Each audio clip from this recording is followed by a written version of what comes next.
When your Black& Decker portable air conditioner won't turn on, the problem is usually related to power supply. We'll walk through the essential steps to diagnose and fix these power issues. First, check that your air conditioner is firmly plugged into a working electrical outlet. A loose connection is one of the most common causes of power issues. Many Black& Decker models have an LCDI plug, that's leakage current detection and interruption. This safety feature has reset and test buttons that you need to know about. To reset the LCDI plug, press the reset button. You should see a green light turn on. If the light doesn't come on, or if the plug won't reset, it needs to be replaced with a manufacturer-provided replacement. Next, check your home's electrical panel. Look for a tripped circuit breaker or blown fuse.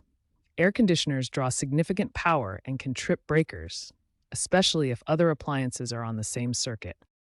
Here's your complete power troubleshooting checklist.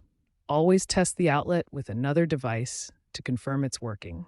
Most importantly, avoid using extension cords as they can cause voltage drops that prevent your air conditioner from operating properly.